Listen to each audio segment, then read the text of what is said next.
RM600,000 disalur baiki kemudahan asas sekolah.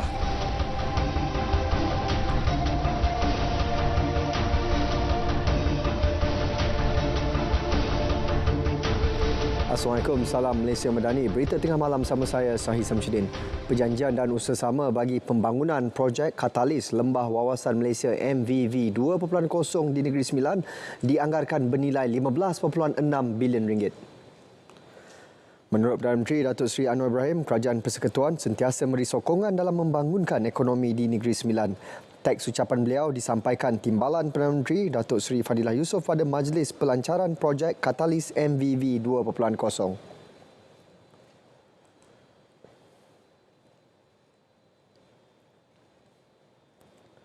Mewujudkan lembah aerokasa NS ataupun NS Aerospace Valley NSAV untuk dijadikan sebagai pusat industri pembuatan kapal terbang yang mensasarkan pusat pemasangan kapal terbang ataupun final assembly line yang dilengkapi dengan supply chain ekosistem bersebelahan lapangan terbang antarabangsa Kuala Lumpur KLIA, bahkan melonjakkan penguasaan Malaysia di dalam industri ini yang pada masa kini sekitar 5%. Pelbagai konsep pembangunan dirancang, antaranya wilayah pintar, kawasan perindustrian berteknologi tinggi dan lembah semikonduktor. MVV 2.0 adalah pembangunan berlandaskan kerjasama awam dan swasta untuk menjadikan bandar metropolis bertaraf dunia yang berdaya saing, inklusif dan bersih. Karohmah insaniah merupakan elemen penting Kerajaan Malaysia Madani dalam pembentukan jati diri masyarakat. Ia membentuk akhlak, adab dan ihsan dalam membina karakter bangsa Malaysia lebih kuat. Kita boleh menjadi bangsa yang kuat itu sebenarnya apabila kita kembali kepada jati diri kita dan memperkukuhkan kembali khususnya tentang keilmuan, tentang disiplin-disiplin diri dan juga karamah insaniah tadi. Maknanya human dignity ini kita angkat bersama dengan kekuatan kita sebagai satu bangsa. Beliau berkata demikian selepas perasmian penutup Konvensyen Islam dan Melayu Karamah Insaniah teras pembentukan jati diri umat di Shah Alam. Berhubung isu ketidakhadiran pelajar menduduki peperiksaan SPM tahun lalu, Fadlina berkata kementeriannya sedang melakukan siasatan dan kajian mengenainya bagi memastikan perkara sama tidak berulang pada masa akan datang.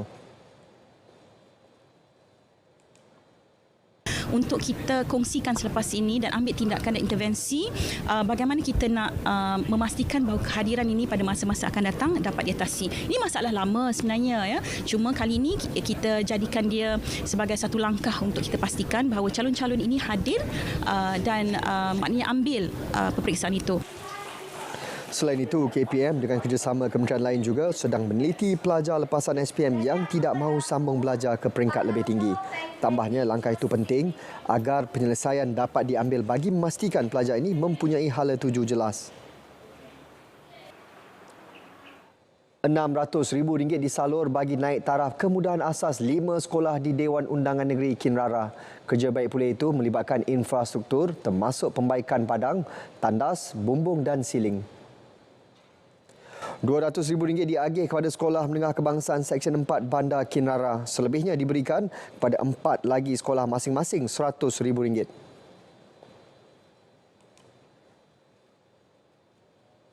Kita pun semua tahu memang kebanyakan sekolah memerlukan peruntukan penyelenggaraan kerana banyak sekolah sudah banyak tahun beroperasi.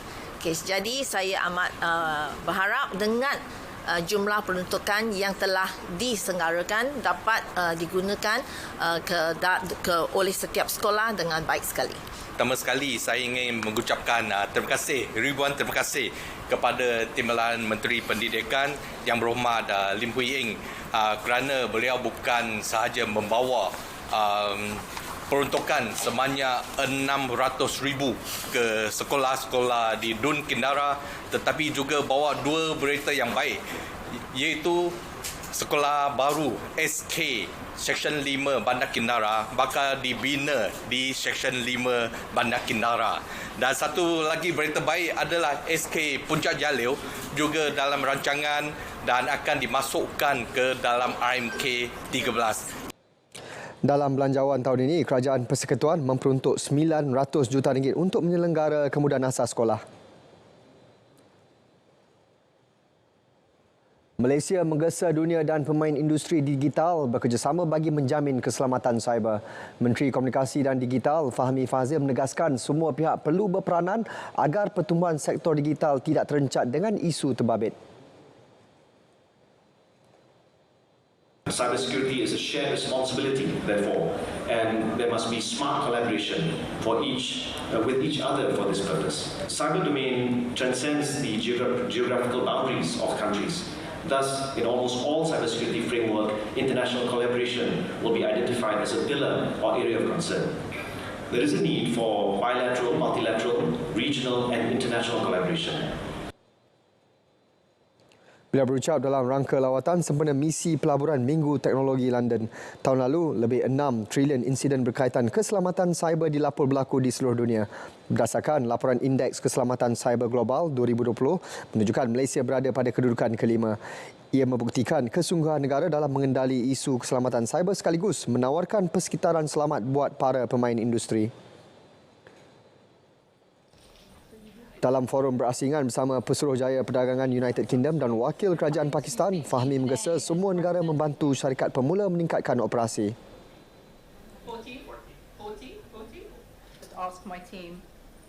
And then we also have governments and ministries need to find that balance between standing in the way or supporting the ecosystem. Facilitating trade. I think this is what's most important. Understanding the needs and the aspirations of a lot of these startups and helping them to scale up. Peranan proaktif perlu dimainkan pihak berkuasa memandangkan teknologi digital bersifat dinamik dan pesat membangun. Dasar lebih komprehensif akan diperkenal bagi pembangunan ekosistem syarikat pemula di negara ini. Menteri Ekonomi Rafizi Ramli berkata pengenalan dasar itu akan menjadikan Malaysia hub digital yang berdaya saing dengan negara serantau. Ketika ini, pihaknya sedang bekerjasama dengan 3 kementerian lain yang terlibat di dalam ekosistem ekonomi digital. Most of the things that we need to do, either in terms of resources, in terms of administration, even legislation, revolve around these 3 ministries. So we'll focus with these 3 ministries first, because the 3 ministries are responsible for the digital ecosystem. Gambaran lebih jelas mengenai hala tuju syarikat pemula dan keseluruhan ekosistem digital akan dapat dilihat menjelang Ogos. Malaysia dan Singapura bersetuju mengadakan dialog tahunan menteri sebagai platform tetap bagi meningkatkan perdagangan dan pelaburan 2 hala kedua-dua negara. Sesi dialog yang julung kali diadakan hari ini membincangkan kemajuan rangka kerja kerjasama dalam ekonomi digital dan ekonomi hijau. Sesi dialog itu dihadiri Menteri Perdagangan dan Industri Singapura Gan Kim Yong yang berlangsung di Ibu Negara.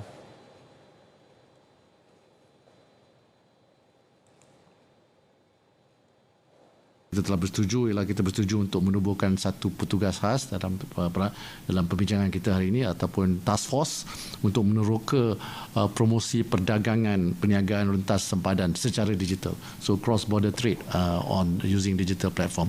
That's one of the things we have agreed today.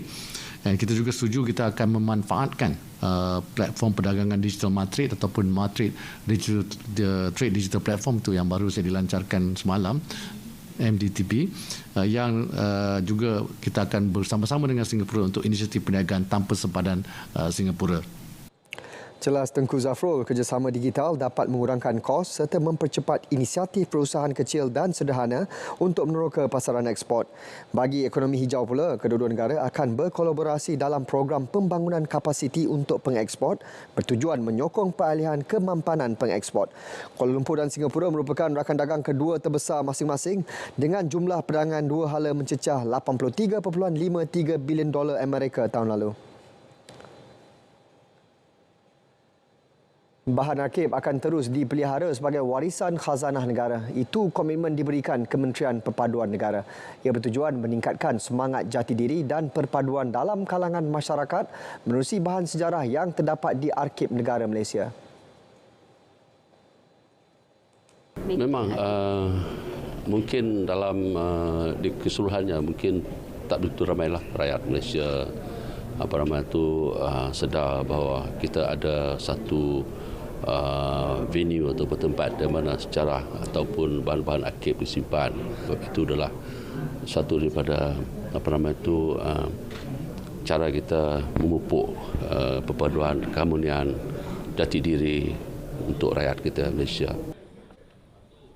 Beliau berkata demikian kepada pemberita selepas merasmikan sambutan Minggu Arkib Antarabangsa 2023 yang berlangsung pada 9 hingga 16 Jun di Ibu Negara.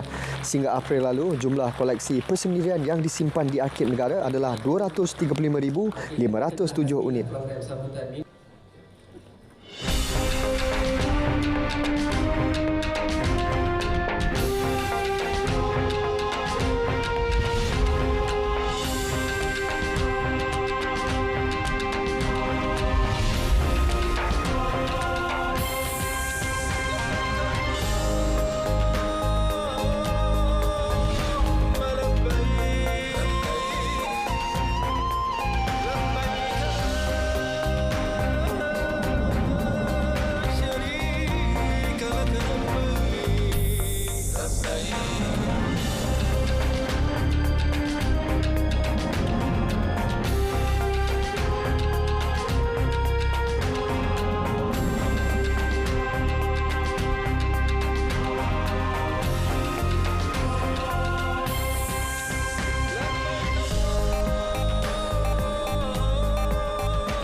Baki kos perubatan Muhammad Atif Fahri Muhammad Farhan yang mengidap penyakit genetik yang jarang berlaku, atrofi otot spina SMA jenis 1 akan ditanggung Kerajaan Negeri Pahang.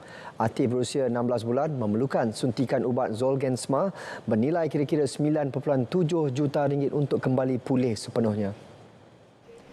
Setakat ini, lebih 9.4 juta ringgit telah berjaya dikumpul dan memerlukan lagi 300,000 ringgit. Justru Kerajaan Negeri Pahang telah meminta Pusat Perubatan Universiti Melaya PPUM untuk menempah ubat berkenaan bagi merawat kanak-kanak itu dengan kadar segera. Dan saya bagi jaminan di sini kekurangan RM300,000. Kalau sebab tu saya suruh pergi dah ambil tindakan pergi berubat dengan segera. Kalau katalah tak dapat RM300,000 lagi tu Kerajaan Negeri akan tanggung. Ini jaminan saya. Beliau ditemui selepas membuat kunjungan ziarah di rumah Atif dan keluarganya di Kuantan, Pahang. Sebelum ini, Kerajaan Negeri Pahang juga menyalurkan sumbangan RM50,000 bagi menampung kos diperlukan Atif. Dalam pada itu, bapa kepada Atif, Muhammad Farhan Muhammad Said bersyukur dengan keprihatinan Kerajaan Negeri dan masyarakat terhadap nasib mereka sekeluarga.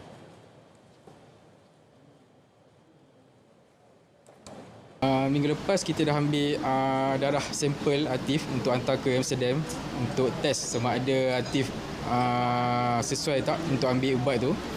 Kalau semua okey, tak ada masalah, dana pun dah cukup, kita pihak PPM akan order ubat dan kita akan tunggulah dalam masa sebulan lah. Dalam masa sebulan kita tunggu ubat sampai.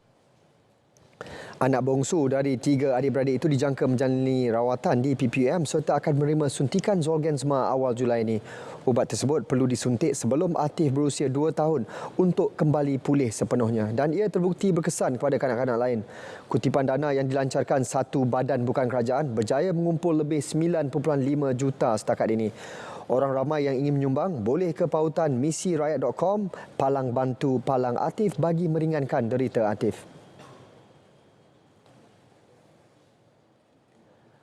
Jangan jual gula secara bersyarat, itu peringatan Kementerian Perdagangan Dalam Negeri dan Kos Sara Hidup KPDN Kelantan kepada peniaga di negeri itu.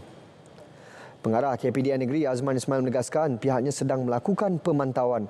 2 aduan diterima di Pasir Mas setakat ini. Ia melibatkan kes menjual gula melebihi harga kawalan yang ditetapkan iaitu RM2.85 sekilogram.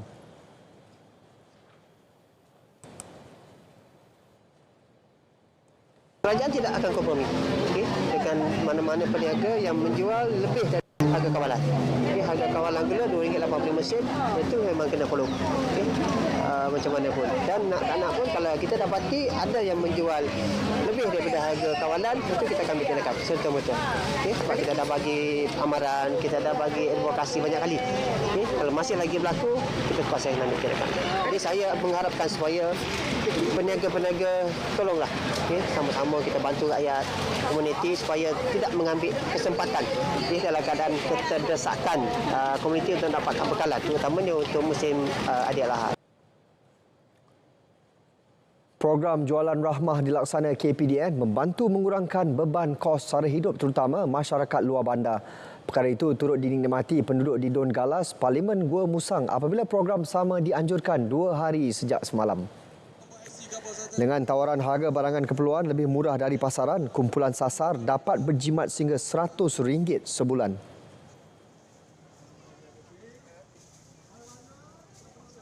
Alhamdulillah, sukalah dengan cara kerajaan kita ni, kerajaan Madani memperkenalkan jualan rahmah untuk membantu untuk meringankan beban sedikit sebanyak. Orang cakap kan keadaan ini ni, situasi ini ni boleh diteruskanlah. Daripada SMS Maju Solution ingin mengucapkan ribuan terima kasih kepada kerajaan Madani kerana bagi peluang kepada syarikat kami menyertai jualan Madani. Dan tak lupa juga kepada YB Deng banyak support kedai kami untuk menyertai jualan ni. Saya harap jualan ini dapat diteruskan bagi membantu golongan miskin di luar bandar. Dan insya-Allah kita akan adakan pula pada bulan hadapan untuk Don Galas, di mana lokasi ini sentiasa dipilih kerana mendapat sambutan. Dan saya juga mengharapkan agar program ini dapat kita teruskan lagi pada masa yang akan datang, memandangkan jualan ini mendapat sambutan yang baik daripada pihak pengguna. Dan mereka boleh mendapatkan keperluan asas seperti sayur-sayuran, ikan, ayam, buah-buahan dan sebagainya dengan harga yang berpatutan. Seorang anggota polis maut dilanggar ketika cuba membantu sebuah kereta rosak di jambatan kedua Pulau Pinang pagi tadi. Mangsa Musyiri Bakar, 49 tahun, meninggal dunia di lokasi selepas mengalami kecederaan parah. Menurut timbalan Ketua Polis Daerah Seberang Perai Selatan DSP Muhammad Nur Azmi Abdul Ghaffar, mangsa yang mandu pacuan 4 roda jenis Toyota Hilux berhenti di lorong kecemasan bagi memberikan bantuan kepada pemandu kereta perodua Viva susulan mengalami kerosakan. Bagaimanapun, sebuah lori 5 tan yang dipandu lelaki berusia 26 tahun hilang kawalan ketika melalui jalan tersebut sebelum terbabas melanggar pacuan 4 roda mangsa.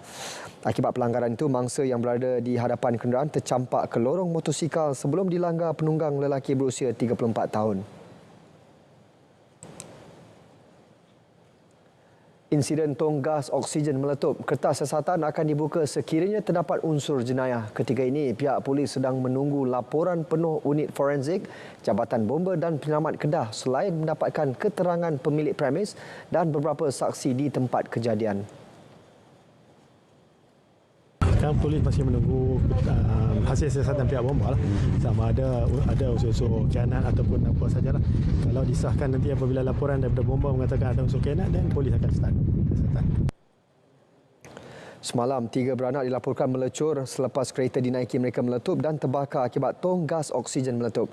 Setakat pagi tadi, mangsa Tuah Omar, 54 tahun, melecur 85%, manakala anaknya Muhammad Firdaus Syawal Abdullah, 5 tahun, melecur 95%. Kedua-duanya kini menerima rawatan di zon Merah Hospital Sultanah Bahiyah. Seorang lagi mangsa, Nur Azlina Abu Bakar, 36, hanya mengalami kecederaan di tangan.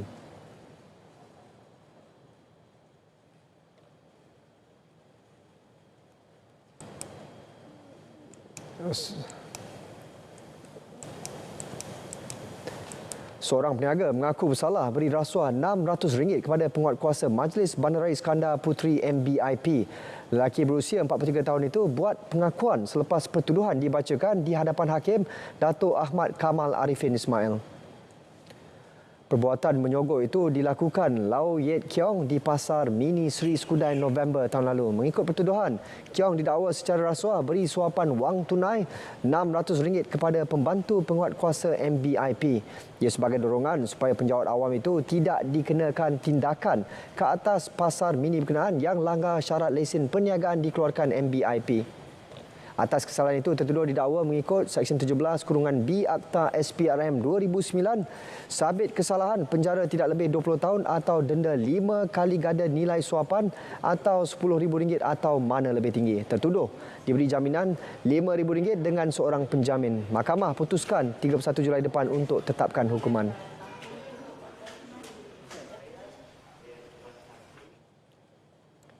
$200 pemuisi dari 20 negara bakal berhimpun di Konvensyen Pemuisi Sedunia KOMPES di Bacok, Kelantan September depan. Penganjuran konvensyen kali kedua itu bagi memartabatkan bahasa Melayu ke peringkat antarabangsa. Penaung Persatuan Pemuisi Nasional Malaysia, Pemuisi Tan Sri Hamad Kamapiah Cik Othman berkata bahasa Melayu akan dijadikan bahasa perantara sepanjang konvensyen berlangsung. Bahkan KOMPES ini pun telah dibuat sebelum ini. Ini kali kedua sebenarnya kita nak buat. Sebelum ini, sebelum COVID, telah pun diadakan itu dan melibatkan 14 negara. 14 negara yang datang mempersembahkan baca puisi, deklamasi puisi dan sebagainya dan berbicara tentang puisi di Bacok. Dan kali ini yang kedua kita akan adakan di bulan September ini. Penganjuran sambutan Hari Puisi Malaysia setiap tahun akan menjelajah ke seluruh negara bagi memperluas program pemuisi serta mendekatkan seni puisi kepada masyarakat. Majlis Tilawah Al-Quran dan Hafazan Peringkat Kebangsaan 2023 yang berlangsung bermula 11 Jun lalu sehingga Jumaat ini mendapat kerjasama dari Perbadanan Perpustakaan Awam Pulau Pinang bagi menarik minat pengunjung. Pelbagai ruang pameran bermanfaat disediakan buat para pengunjung. Objektifnya menghayati keindahan serta keistimewaan kitab suci Al-Quran yang menjadi panduan umat Islam. Pameran tersebut menerima sambutan baik.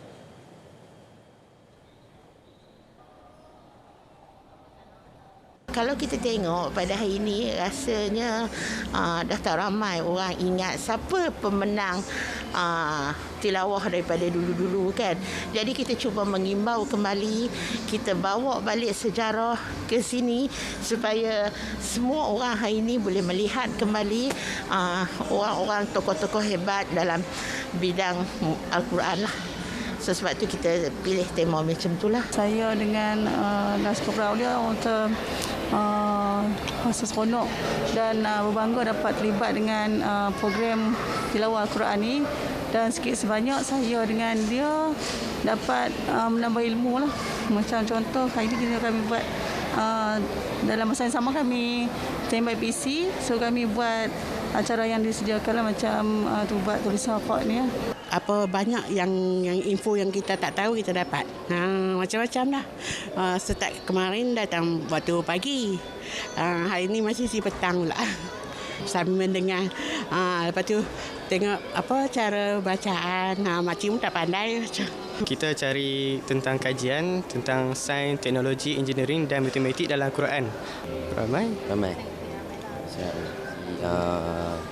Mechanical, macam robotik, RCJ. Tidak meraih keputusan cemerlang dalam sijil pelajaran Malaysia SPM bukan satu pengakhiran. Ibu bapa perlu berperanan dalam memberi galakan serta perangsang kepada anak-anak, terutama dari segi sokongan emosi dan fizikal. Menurut pensyarah kanan Jabatan Psikologi Pendidikan dan Kaunseling Fakulti Pendidikan Universiti Melaya, Dr. Faizah Ahmad Khalid, penting untuk anak-anak mengenali diri sendiri serta memahami kecenderungan minat mereka. Untuk redakan kesedihan, kekecewaan itu, kemudian fikirkan apa yang perlu kita bantu anak, apa yang perlu kita sokong dia dari segi emosinya, dari segi fizikalnya, apa yang boleh kita berikan sebagai ibu bapa untuk pastikan anak-anak ini tidak terus-menerus rasa dipinggirkan oleh ibu bapa sendiri.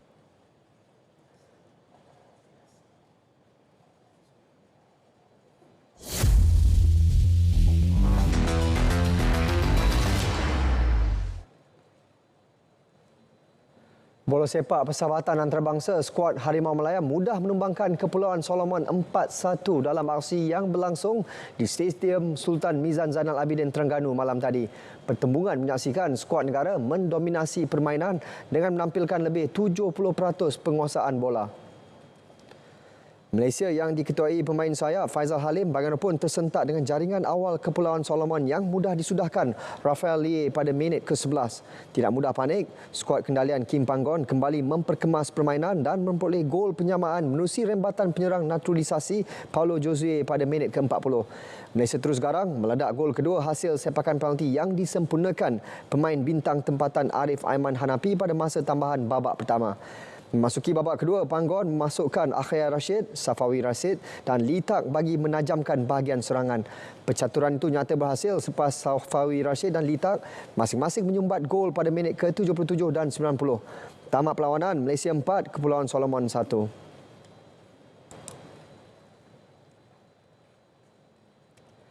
Badminton terbuka Indonesia, beregu lelaki negara Aaron Chia So Woo Yik mara ke pusingan kedua selepas menumbangkan wakil Indonesia Muhammad Shohibul Fikri Bagas Maulana. Pilihan kedua kejohanan itu menang straight set 21-16, 21-12 dalam tempoh 33 minit.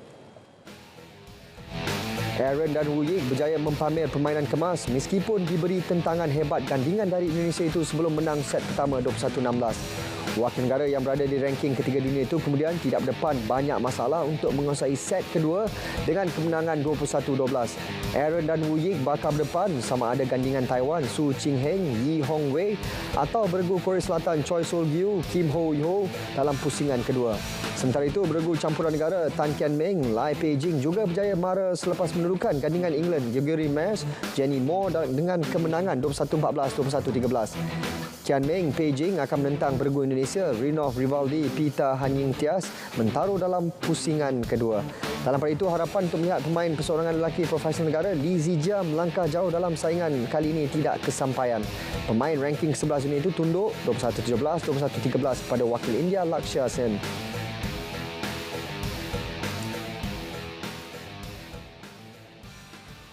Sementara itu, pemain perseorangan lelaki profesional negara Lee Zia mendedahkan ingin berehat buat sementara waktu susulan prestasi tidak menentu dipamerkan beliau termasuk dalam saingan terbuka Indonesia hari ini. Bekas juara All England 2021 itu ingin mendapatkan semula motivasi untuk kembali ke prestasi terbaik. Pemain berusia 25 tahun itu bagaimanapun tidak mendedahkan berapa lama tempoh rehat yang akan diambil beliau. Zijia turut terkandas pada pusingan pertama kejohanan badminton terbuka Singapura minggu lalu selepas tewas kepada pemain dari China Wong Hong Yan.